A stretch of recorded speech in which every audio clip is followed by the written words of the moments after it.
Hey, welcome to Socialism for All. This file is being recorded for the February 2021 edition of Socialism for All, and it's an audio file of a Malcolm X speech titled "The Black Revolution Requires Bloodshed." In this speech, Malcolm criticized the existing civil rights movement for blacks as being too limited in its goals and not being militant enough in its methods. We're going to play the speech, but first, here is a little bit of biographical information and background on Malcolm X. Malcolm X was born Malcolm Little in Omaha, Nebraska, USA in 1925. His father died in a car crash when Malcolm was 6, and his mother was institutionalized following a nervous breakdown when he was 12. Malcolm and his siblings were split up and placed in foster care, and although he excelled in school and wanted to become a lawyer, he was discouraged by teachers on the basis of his being black.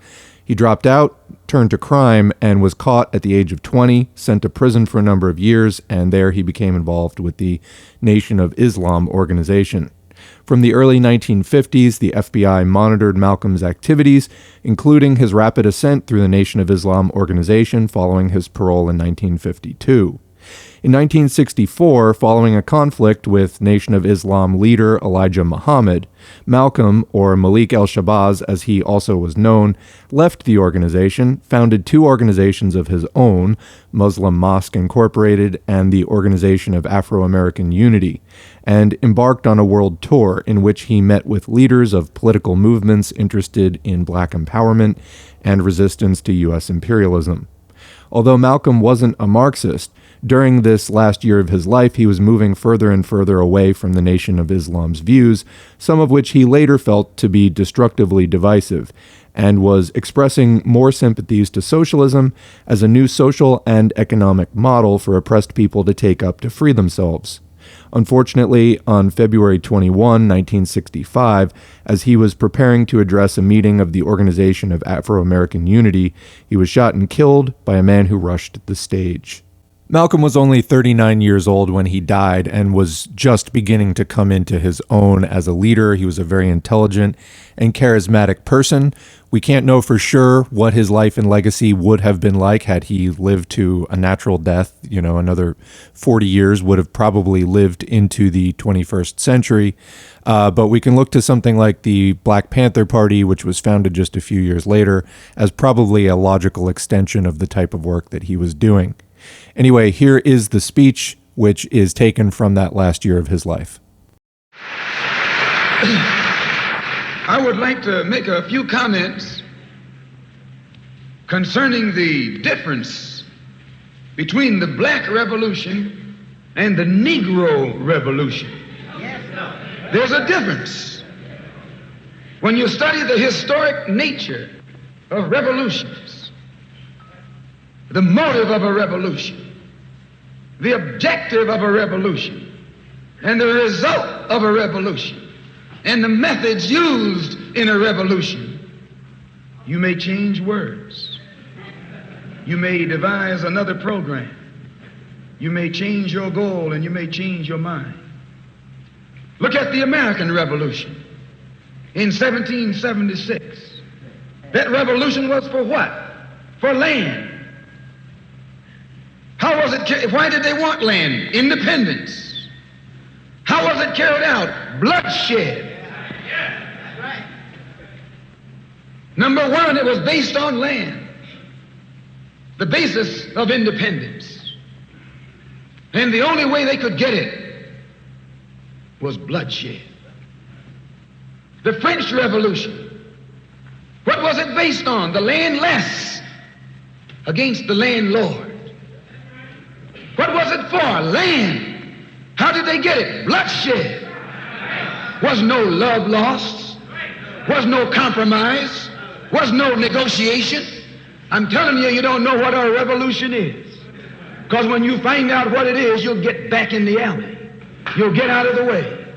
The Russian Revolution, what was it based on? Land. The landless against the landlord. How did they bring it about? Bloodshed. You haven't got a revolution that doesn't involve bloodshed. And you're afraid to bleed.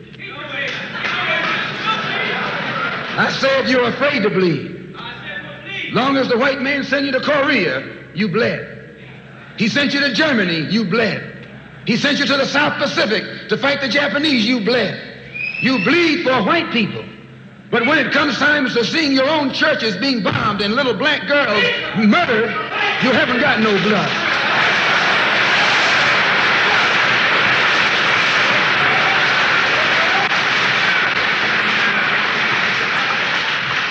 So I cite these various revolutions, brothers and sisters, to show you, you don't have a peaceful revolution. You don't have a turn the other cheek revolution. There's no such thing as a nonviolent revolution. Only kind of revolution that's nonviolent is the Negro revolution.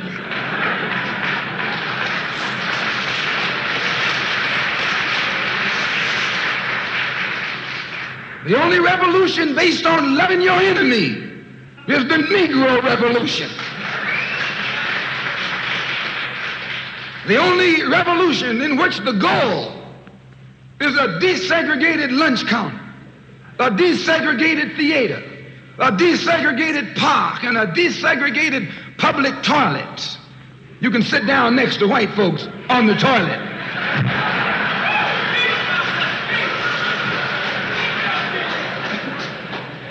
That's no revolution. Revolution is based on land. Land is the basis of all independence. Land is the basis of freedom, justice, and equality. The white man knows what a revolution is. How do you think he'll react to you when you learn what a real revolution is?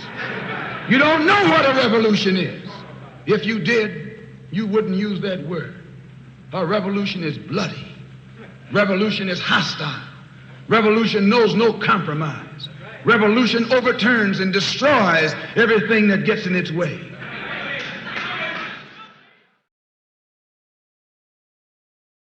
And that's the video.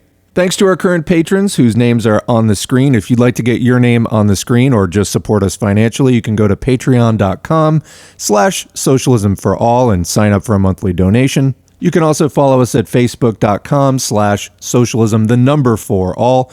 Used to have a page at FOR all, and it got throttled to death by Zuck. Here on YouTube, please click the like button, subscribe button, and the notifications bell. Please leave a comment if you can, and please share our video wherever you're online, your Twitter feed, your Discord servers, Reddit subs, etc. All of that helps more people to see this content, whether it's in the YouTube algorithm or just posting it on other sites. All of that's helpful.